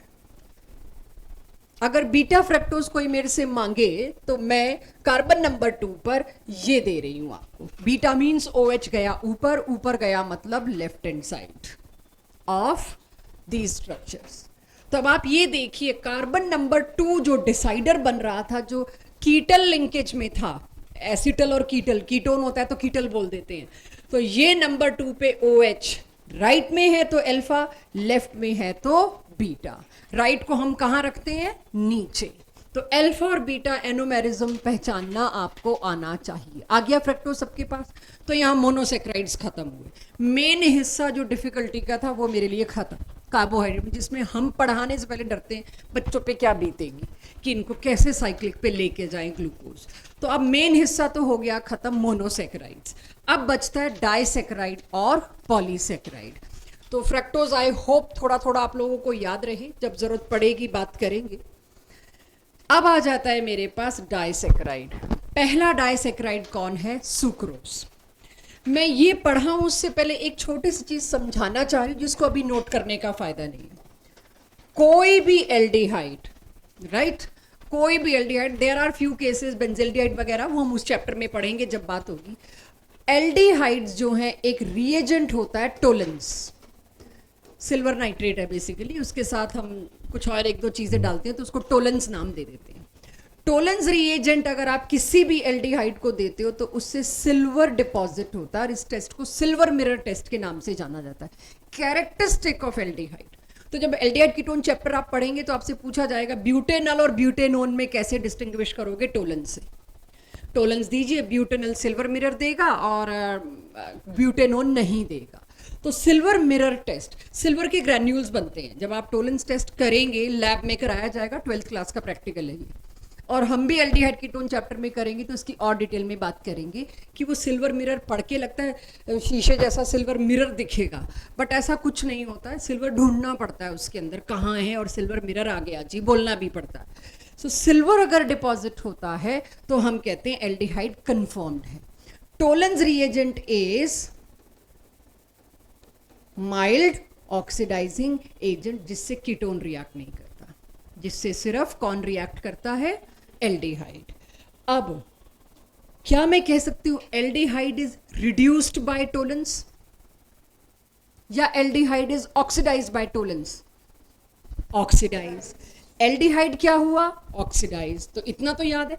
टोलेंस क्या हुआ, जब मैं टोलेंस को मुद्दा ना बना के एल्डिहाइड को मुद्दा बनाऊं तो मैं क्या बोलूंगी, aldehyde reduces Tollens, ketone do not reduces Tollens.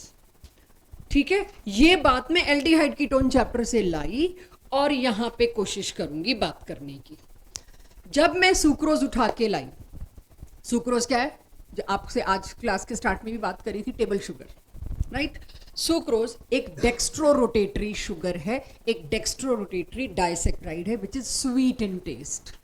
इसी के चक्कर में कार्बोहाइड्रेट को सुक्रोज कार्बोहाइड्रेट को यूजुअली हम शुगर्स बोल जाते हैं क्योंकि हमारी डाइट में काफी बड़ा हिस्सा इसका होता है। एनीवेज, सुक्रोज क्या है, डेक्स्ट्रो रोटेटरी, ध्यान इस पे ज्यादा देना है।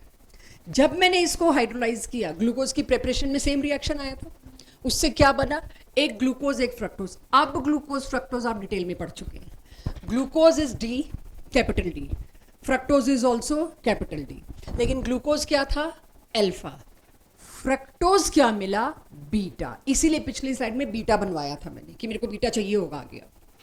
यानी बीटा डी फ्रक्टोज और अल्फा डी ग्लूकोज जब पास आए, लिंकेज हुई, तब जाके बना सुक्रोज जो स्वीट इन टेस्ट है या जिसका रोल जो है आप जानते हैं। ये कौन सा रोटेटरी है, डेक्स्ट्रो, कितना, 52.5, ये कंठस्थ होना चाहिए, याद होना चाहिए। और ये डेक्स्ट्रो रोटेटरी ना हो कि क्या है, लीवो रोटेटरी, कितना। तो आप एक चीज सोचिए, अगर एक टेस्ट ट्यूब के अंदर मैंने सुक्रोज डाला विच इज उसके अंदर जैसे ही वाटर डाला, मैं क्या एक्सपेक्ट कर रही हूं, सुक्रोज जो है डेक्स्ट्रो रोटेटरी है। बट अगर मैंने उसकी सोल्यूशन बनाई और उसके थ्रू पीपीएल गुजारा तो क्या मेरे को डेक्स्ट्रो रोटेशन मिलेगा, नहीं, पता चलेगा डेक्स्ट्रो तो मिला बट 52 और लीवो कितना मिला, 92 अप्रोक्सीमेटली। नेट क्या मिला मेरे को, levo. Before water it was dextro, after water it was levo. Invert हो गई कॉन्फ़िगरेशन, इसीलिए इसको इन्वर्ट शुगर के नाम से जाना जाता है। ये एनसीईआरटी में बोल्ड करके लिखा है और बहुत ही कॉमन असर्शन, रीजन या मल्टीपल स्टेटमेंट करेक्ट में एक आधी स्टेटमेंट मिलती है। Sucrose is invert sugar. Why it is called as invert and why it is called as sugar? Sugar इसलिए क्योंकि मीठी है और इन्वर्ट इसीलिए कि इसमें हाइड्रोलिसिस करने के बाद rotation of plane polarised light inverted from dextro to levo. पूरा ये रिएक्शन के साथ एक्सप्लेन करना पड़ेगा आपको। तो क्या मुझे अब ये समझना जरूरी है कि इसकी लिंकेज क्या है, एब्सोल्युटली। मेरा सिलेबस यही कहता है कि लिंकेज तो आपको समझनी पड़ेगी। तो इसकी लिंकेज समझने से पहले मुझे फिर सोचना पड़ेगा, ग्लूकोज में फंक्शनल ग्रुप कौन सा था, primary, that is aldehyde. Fructose में कौन सा था, कीटोन। जो लोग नोट कर रहे हैं, मैं 1 मिनट और रुक रही हूं उनके लिए, फिर मैं आगे पढ़ाती हूं इनकी लिंक। अब हम ग्लूकोज और फ्रक्टोज जुड़ता कैसे है, लास्ट डिटेल कहूंगी इसको मैं। देखना जरा, मैंने दोनों के हेवॉर्थ बनाए हैं। चाहिए ग्लूकोज का, ये है कार्बन नंबर 1, इसका बॉन्ड मेरे को फ्रक्टोज के कार्बन नंबर 4 से बनाना है, तो 4 मैं इसको मान लेती हूँ। अब मेरे को बॉन्ड दिखाना है, तो इस थंब से इस तक मैं बॉन्ड बनता कैसे दिखाऊं? तो मेरे को ये है वो जो बायोलॉजी में भी है, और बायोलॉजी टीचर्स को यूजुअली मुझे अपना छोटा सा वीडियो भेजना पड़ता है कि वो समझ ले और फिर वो समझा ले। मजबूरी मेरी है, मेरे को यूं करना पड़ेगा, पलटना पड़ेगा। अगर मैंने यूं पलट दिया, ऐसा थोड़ी है कि अब आप पलट दो, हेवॉर्थ ने कुछ सोच के रूल दिए।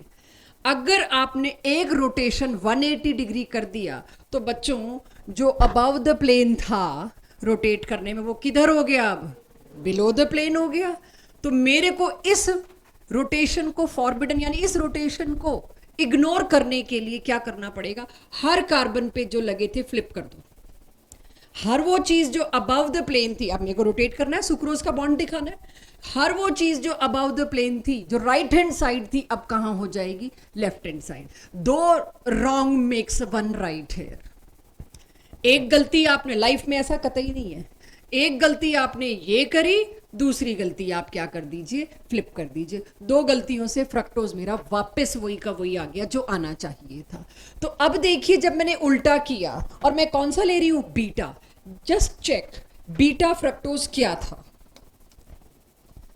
बीटा फ्रक्टोज में CH2OH नीचे था, और क्योंकि मैंने फ्लिप किया इसीलिए अब CH2OH बीटा फ्रक्टोज में किधर आ गया? ऊपर। आई होप ये जो मैंने फ्लिप किए हैं सारे, उसकी वजह आपको समझ आनी चाहिए, बस आपने किसी को नहीं समझानी। Nobody can ask you this question, it's not your syllabus. लेकिन आप कल को कहें कि प्रिंट एरर या आपसे गलती हुई है, ये ऐसे नहीं ऐसे होना चाहिए था, अभी अभी आपने बताया बीटा ये है और आप यहां बीटा उल्टा कर रहे हो, it has a logic, it is not a print issue. So इस तरह से अब मेरे पास, पहले समझ लो, उसके बाद ड्रॉ करना बड़ा ध्यान से करना होगा। ग्लूकोज और फ्रक्टोज मैंने अल्फा और बीटा बनाए। ग्लूकोज का कौन सा कार्बन इन्वॉल्व है फ्रक्टोज के साथ बॉन्ड बनाने में? कार्बन नंबर 1, जिस पे फंक्शनल ग्रुप है। एक्चुअली रिएक्शन तो एल्डिहाइड और कीटोन के बीच हो रहा है, ये ग्लूकोज और फ्रक्टोज के साथ में कब्जे में आ गए। एक्चुअली तो functional group, principal functional group है, वही डिसाइड करता है रिएक्शन क्या होनी है। तो ये जो था OH, वही वाला कार्बन जिस पे एल्डिहाइड जुड़ा होता है, जो ओपन चेन बनाते वक्त तोड़ के फिर यहां पे डबल बॉन्ड O ला सकता है अगर चाहे तो। फ्री OH है। If OH is free at carbon number 1, aldehyde कभी भी जिंदा हो सकता है। अब क्या हुआ? अब ये हुआ कि जी ये OH फ्रक्टोज के कार्बन नंबर 2 के OH के साथ बॉन्ड बनाने की कोशिश करता है, and it releases -H2O। Good leaving group, water निकल गया, क्या बचा? एक ऑक्सीजन। तो अगर कल को आप देखेंगे कि हम इन दोनों में बॉन्ड बनता दिखाएंगे, तो सिर्फ क्या होगा? मैं इतना हिस्सा बना रही हूं, सारा नहीं बना रही, दिस एंड दिस, ये ग्लूकोज था, ये फ्रक्टोज था। इस तरह से बीच में O दिखाई देगा। एक साइड हो गया आपका ग्लूकोज और एक साइड हो गया आपका फ्रक्टोज। तो आपको कुछ इस तरह से दिखाना पड़ेगा। मैंने अभी इस तरह से दिखाया, फिर आप लाइन भी बना सकते हैं। इस लिंकेज को 2 शुगर्स, 2 कार्बोहाइड्रेट्स, दो मोनोसैकेराइड्स के बीच बने बॉन्ड को कहते हैं ग्लाइकोसाइडिक बॉन्ड। आज हुई लिंकेज पूरी, peptide linkage, phosphodiester linkage and glycosidic linkage. तो इस लिंकेज को बोला गया ग्लाइकोसाइडिक लिंकेज। अब एक सवाल पूछना है मैंने, उसके बाद आप नोट करेंगे। अगर मैंने सुक्रोज को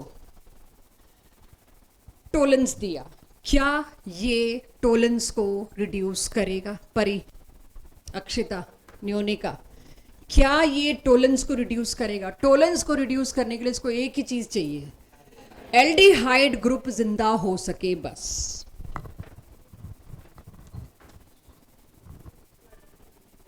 अगर वो फ्री अल्कोहलिक ग्रुप किसी लिंकेज में चला गया, जैसे पहले गया था एसीटेट में, वो फ्री नहीं रहा OH, एल्डिहाइड बना नहीं सकता।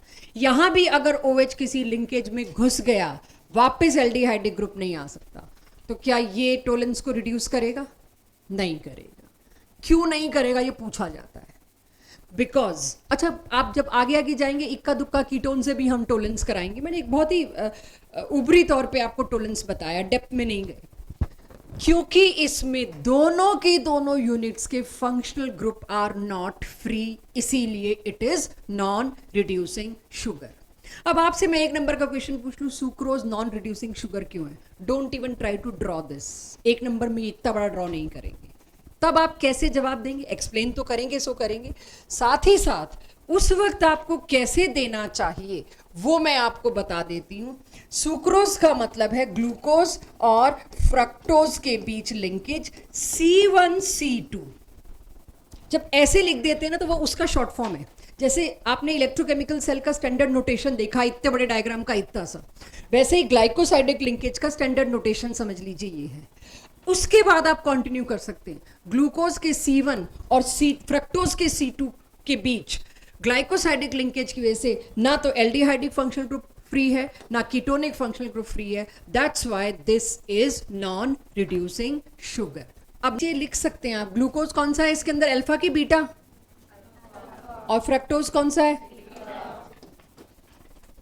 ये आपके लिए सुक्रोज एटलीस्ट मेमोराइज करने का तरीका है। व्हेन आस्क्ड ये स्ट्रक्चर, ऑब्जेक्टिव में स्ट्रक्चर आ रहे हैं, बहुत बढ़िया बढ़िया स्ट्रक्चर बना बना के पूछ रहे हैं कि इसमें से कौन सा ये नहीं है या कौन सा ये है या कुछ ऐसा आइडेंटिफाई करिए। पेंटाएसिटेट बना के पूछा हुआ है कि ये किसका पेंटाएसिटेट है, तो आपको स्ट्रक्चर से पहचानना पड़ेगा किसका पेंटाएसिटेट है।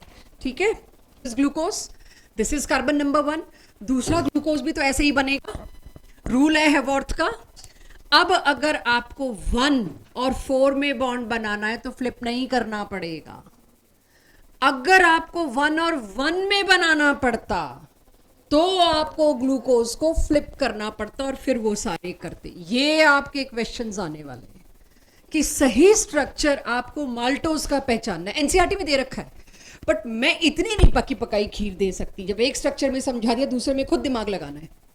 C1 C4, imagine C1 C4 C1 C4। तो जब आपका इधर C1 है इधर C4 है, सामने कौन आया? C1 C4 में तो वैसे ही बॉन्ड बन रहा है। तो वो मैं उस डायग्राम को इसीलिए नहीं ला रही कि Y2, खुद भी तो कर सकते हैं हम। तो ग्लूकोज में अगर आप देखेंगे C1 के सामने ही C4 पड़ेगा ऑटोमेटिकली दो ग्लूकोज में। तो दोनों के दोनों alpha D glucose C1 C4 glycosidic linkage, और इस लिंकेज को बोलते हैं अल्फा C1 C4 लिंकेज। दोनों अल्फा है तो मैं अल्फा नाम दे सकती हूँ। C1 और C4 के बीच में कोई फ्लिप नहीं, कोई घुमाना नहीं, कुछ नहीं। ये मेरे पास आ गया माल्टोज। माल्टोज में दूसरी ग्लूकोज यूनिट डाइसेक्राइड है, दो ही है बच्चों, तीसरा तो आना ही नहीं। दूसरे वाले यूनिट का C1 फ्री है, और C1 क्या था? वो कार्बन जो एल्डिहाइड फंक्शनल ग्रुप में घुसा था, तो वो फ्री है, तो वो बिल्कुल रिड्यूस करेगा टोलेंस को। Maltose is reducing sugar. एक पास्ट ईयर बताती हूँ जो अगली क्लास में लाऊंगी। 4 डाइसेक्राइड्स या ट्राइसेक्राइड के स्ट्रक्चर दे रखे हैं और पूछा इनमें से कौन सी रिड्यूसिंग है। ऑफ कोर्स उसमें ये वाले तो होंगे ही नहीं, आपको खुद देखना पड़ेगा किसका C1 फ्री है। अगर एक भी स्ट्रक्चर में एक भी C1 फ्री है, उठा के उसको रिड्यूसिंग शुगर में डाल देंगे। और अगर C1 किसी का भी फ्री नहीं है दोनों यूनिट्स में से, वो रिड्यूसिंग नहीं हो सकती, वो नॉन रिड्यूसिंग होगी। अब वो शुगर्स दी जाएंगी जो स्ट्रक्चर सिलेबस में नहीं है लेकिन कॉन्सेप्ट सिलेबस में है, कि ग्लूकोज का C1 यूज हो गया तो नॉन रिड्यूसिंग, फ्रक्टोज का C2 यूज हो गया तो नॉन रिड्यूसिंग, दोनों यूज हो गए ऑफकोर्स तब तो है ही नॉन रिड्यूसिंग। तो रिड्यूसिंग नॉन रिड्यूसिंग ढूंढना is the last difficult thing here from that typical गंदे से क्वेश्चंस। और उसमें पेंटाएसिटेट भी डाल देंगे, फिर आपको पता चलेगा पेंटाएसिटेट तो एल्डिहाइड बना ही नहीं सकता चाहे वो फ्री भी होता। इस तरह के मिक्स और मर्ज करके आपके पास क्वेश्चंस आएंगे।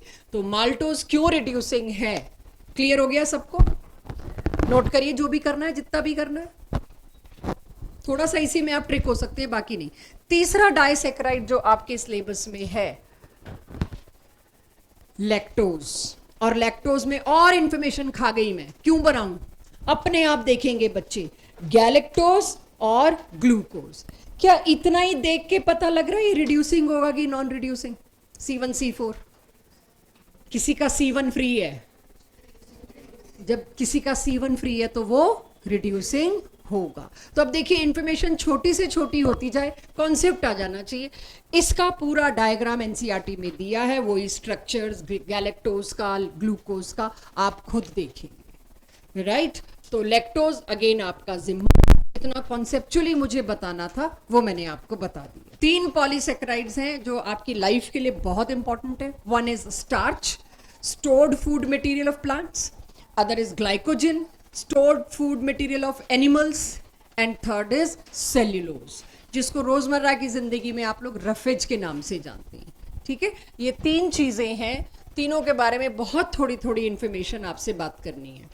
स्टार्च के बारे में इतना तो आप शायद जानते हो, शायद ये वाटर सॉल्युबल होता है कि वाटर इनसॉल्युबल होता है। कभी सुना है स्टार्च कपड़ों पे लगाया जाता है? डे टू डे लाइफ में तो स्टार्च या खाया जाता है, कपड़ों पे लगाया जाता है। तो have you ever heard of कि भाई इसको स्टार्च लगाना है इस कपड़े को? कभी सुनिए ये बात? क्या स्टार्च वाटर सॉल्युबल है कि नहीं है? बहुत कम सॉल्युबल है, स्पेरिंगली सॉल्युबल है। तभी स्टार्च की सॉल्यूशन बनाई जाती है, उसके अंदर कपड़ा डाला जाता है, वो स्टार्च पानी को छोड़ के किसके साथ चिपक जाता है? कपड़े के साथ, और कपड़ा कड़क हो जाता है, राइट। तो कॉटन को मेंटेन करने के लिए हम स्टार्च डालते हैं। और अगर बहुत पुराने ज़माने में जाएं तो स्टार्च के लिए कभी बाहर नहीं दिया जाता था। जो घर में चावल बनते थे, यूजुअली आप अगर देखिए घर में जो राइस बनते हैं, थोड़ा सा भी अगर कॉन्शियस हैं तो वो चावल इस तरह से बनाए जाते हैं कि उसके पानी को गिरा दिया जाता है और आपको खाली चावल दिया जाता है। वो जो पानी को गिराना होता है दैट इज एक्सेसिव स्टार्च, कि ज़्यादा स्टार्च बॉडी में ना जाए। तो वो जो पानी पहले के ज़माने में तो गिराते नहीं थे, संभाल के रखते थे। और जब वो पानी इकट्ठा हुआ, संभाल के रखा, उसमें चाहे रुमाल डाल दें, चाहे दुपट्टे डाल दें, जो डाल दें, लेकिन स्टार्च हम वेस्ट नहीं करते थे। मैं अपनी बात नहीं कर रही, मैं उससे भी पहली जनरेशन की बात कर रही हूँ। सो ये बहुत कॉमन प्रैक्टिस थी। स्टार्च वहाँ से हमें पता चलता है कि ये वाटर सॉल्युबल नहीं है, नाम मात्र वाटर सॉल्युबल है। That starch is actually divided into 2 parts. पहले समझेंगे फिर लिखेंगे, क्योंकि आगे कुछ खास है नहीं पढ़ाने को मेरे पास आज। अमाइलोस और अमाइलोपेक्टिन। स्टार्च 2 चीजों का बना है, उसमें 15 से 20% होता है अमाइलोस जो वाटर सॉल्युबल हिस्सा है, और बाकी का बचा परसेंटेज होता है अमाइलोपेक्टिन जो वाटर इनसॉल्युबल है। इसीलिए बहुत नाम मात्र वाटर में सॉल्युबल होता है, क्योंकि इसमें वाटर सॉल्युबल पार्ट बहुत छोटा है। अमाइलोज में, अमाइलोज है क्या? ग्लूकोज का पॉलीमर, सिर्फ ग्लूकोज है स्टार्च के अंदर। अगर 200 से 1000 ग्लूकोज यूनिट्स हैं तो उसको आप कहते हैं अमाइलोज। इसमें कितनी यूनिट्स हैं खुद एनसीईआरटी से देखना, उससे ज्यादा है ऑफ कोर्स। लेकिन मेरा मेन मुद्दा है अमाइलोज और अमाइलोपेक्टिन में पढ़ाने का। बाकी तो आप शायद होमवर्क भी डालती तो एनसीईआरटी में देख के कर लेते। मुझे मेनली बात करनी है ग्लूकोज जुड़ा कैसे है, अमाइलोज और अमाइलोपेक्टिन में फर्क क्या है।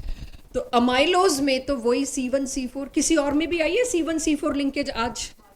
माल्टोज, माल्टोज था डाइसेक्राइड, C1 C4 खत्म। यहां कितने हैं? 1000 यूनिट ग्लूकोज की C1 C4 C1 C4, यानी बीच वाले ग्लूकोज का C4 इधर वाले के C1 के साथ है और इधर वाला C1 अगले वाले के C4 के साथ है। बीच वाला ग्लूकोज 2 बॉन्ड बनाए हुए हैं, अपने C1 से भी और अपने C4 से भी, दोनों साइड लिंकेज चल रही है। तो लीनियर पॉलीमर बन के आया, और C1 C4 अल्फा लिंकेज कोई फ्लिप करने की जरूरत नहीं है। C1 के सामने ऑटोमेटिकली कौन आता है? अगले का C4। फिर अमाइलोपेक्टिन क्या है? थोड़ा ध्यान से, इसका वो वाला जो रिंग्स वाला स्ट्रक्चर है एनसीईआरटी में दे रखा है, मैं आपको कॉन्सेप्ट दे रही हूँ, एनसीईआरटी में देखिए एकदम से आपको समझ आ जाएगा। और जब ऑब्जेक्टिव क्वेश्चन आएगा तो वही बड़ा सा स्ट्रक्चर उठा के दे देंगे, देखते ही पता चल जाएगा ये अमाइलोपेक्टिन दे रखा है। अमाइलोपेक्टिन में क्या है? पहले तो C1 C4 की चेन है एक लीनियर, ब्रांचिंग शुरू हो गई साथ में। ब्रांचिंग जिस भी हाइड्रोकार्बन में आती है उसमें वाटर सॉल्युबिलिटी कम होती है, हाइड्रोफोबिक पार्ट बढ़ता जाता है। सोप डिटर्जेंट्स में भी तो यही है, तो उसका हाइड्रोफोबिक पार्ट बढ़ता जा रहा है। अब ये बीच वाला ग्लूकोज सोचो बच्चों, C1 इसका अगले के C4 के साथ, इसका C4 पिछले के C1 के साथ, इसका C6, नीचे एक और चेन स्टार्ट कर देगा ग्लूकोज की जिसका C1, फिर ये ग्लूकोज चालू हो जाएगा C4 से, तो दो लीनियर चेन नहीं आई है, ये दो अलग अलग लीनियर चेन नहीं थी, ये एक लीनियर चेन और उसमें एक ब्रांच थी। वो तो मैं यूं बना रही हूं, उसको मैं यूं भी तो बना सकती हूं, वो तो चलो मैं दिखा रही हूं कि आप विजुअलाइज कर सकें। सो इस तरह से ब्रांचिंग बहुत हो गई तो वो बन गया अमाइलोपेक्टिन। अमाइलोपेक्टिन बड़ा हिस्सा है स्टार्च का, इसलिए स्टार्च सॉल्युबल नहीं होता वाटर में। अमाइलोज छोटा हिस्सा है, बहुत थोड़ा सा सॉल्युबल होता है, it's not easy to dissolve starch. तो ये अमाइलोज और अमाइलोपेक्टिन है, ये प्लांट्स का रिजर्व्ड फूड मटेरियल है जो आप वेजिटेबल या फ्रूट के फॉर्म में खाते हैं, कंज्यूम करते हैं, बीट एनी पार्ट। किसी प्लांट का हम रूट भी कंज्यूम करते हैं, किसी प्लांट की हम सीड्स भी कंज्यूम करते हैं जिसमें रिच कार्बोहाइड्रेट्स होते हैं। तो प्लांट अपने रिजर्व को स्टार्च की फॉर्म में स्टोर करता है। ठीक है, करो नोट जो करना है इसमें। बोर्ड में सेल्यूलोज, जिसको हम कहते हैं एक तरह से रफेज, सेल्यूलोज को ह्यूमन बॉडी डाइजेस्ट नहीं कर सकती बिकॉज हमारे पास वो एंजाइम्स नहीं है जो सेल्यूलोज को डाइजेस्ट कर सके। बट ग्रेजिंग एनिमल्स या कैटल्स कह लीजिए, उनके पास वो एंजाइम होते हैं जो सेल्यूलोज को डाइजेस्ट कर सकता है। प्लांट का स्ट्रक्चरल मटेरियल है एक्चुअली ये, प्लांट का जो मेन स्ट्रक्चर खड़ा होता है वो इसी पे होता है। तो या कवरिंग, सेल वॉल, जो भी कहिए, cell wall, cell wall, yes, plant cell की सेल वॉल जो है वो इससे बनी होती है। अगर आप एक कार्बोहाइड्रेट का rich source that is wheat, जो बहुत कॉमन है हमारी डाइट में, चपाती ज़रूर आपको 2-3 टाइम मिलती है, तो वो व्हीट में क्या चीज़ है सबसे ज़्यादा? स्टार्च। लेकिन उसका जो कवर है ब्राउन कलर का, वो क्या है? सेल्यूलोज है। चेक, मैंने यूं टेढ़ा क्यों बनाया है इसको? क्योंकि एनसीईआरटी में वो गोले गोले वाला डायग्राम ना टेढ़ा बना रखा है। और C1 के सामने कौन है? C4। उसकी भी वजह है, उन्होंने क्यों टेढ़ा बनाया है? बीटा की वजह से ना OH ऊपर चला गया। एक में अगर आप देखो कि वो वाला C4 वाला नहीं, C1 वाला OH ऊपर चला गया और C4 वाला OH नीचे है, तो वो यूं दिखाने के चक्कर में इस डायग्राम को टेढ़ा यूं लेके गए। दैट्स वाई मैंने भी यूं ही बनाया कि आप विजुअलाइज करके समझ सके सेल्यूलोज मैम ने ऐसा क्यों बनाया, बुक्स ने ऐसा क्यों बनाया। Last is glycogen. Glycogen human body का रिजर्व मटेरियल, जिसके बारे में लास्ट क्लास में बात हो चुकी थी। जितना भी आप एक्स्ट्रा खाएंगे, जरूरत से ज्यादा खाएंगे, वो किस में जाके कन्वर्ट होता है? Emergency storage, that is glycogen, starts with liver and muscles. और वो है क्या प्रैक्टिकली? अमाइलोपेक्टिन। क्या था अमाइलोपेक्टिन? सिर्फ मेरे को स्ट्रक्चर चाहिए।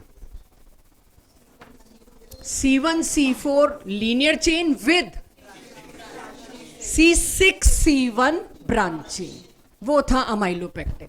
तो अमाइलोपेक्टिन विद मोर ब्रांचिंग, क्योंकि ये वाटर सॉल्युबल ना हो। काश ये वाटर सॉल्युबल होता, पानी में घुल घुल के एक्सक्रीट हो जाता, लेकिन ये वाटर सॉल्युबल नहीं है, तो ये बॉडी में डिपॉजिट होता है इमरजेंसी रिजर्वॉयर की तरह, कि under the situation of fasting और any time if we are not able to eat, this glycogen goes, this glycogen get burned and you release calories. That's all about NCERT basic carbohydrates. Carbohydrates की application मैं नहीं पढ़ाऊंगी, लिखा हुआ है सारा furniture लकड़ी से बना है, लकड़ी में क्या है? कार्बोहाइड्रेट। सारा कपड़ा कॉटन थ्रेड से बना है, कपड़े में क्या है? कार्बोहाइड्रेट, वगैरह वगैरह वगैरह। वो आप खुद पढ़ेंगे। आपकी लाइफ में कार्बोहाइड्रेट कहाँ कहाँ कितना जरूरी है। जाइए अगली क्लास में पहला 1 घंटा इसका टेस्ट और उसके बाद इसकी एक्स्ट्रा एज। ठीक है।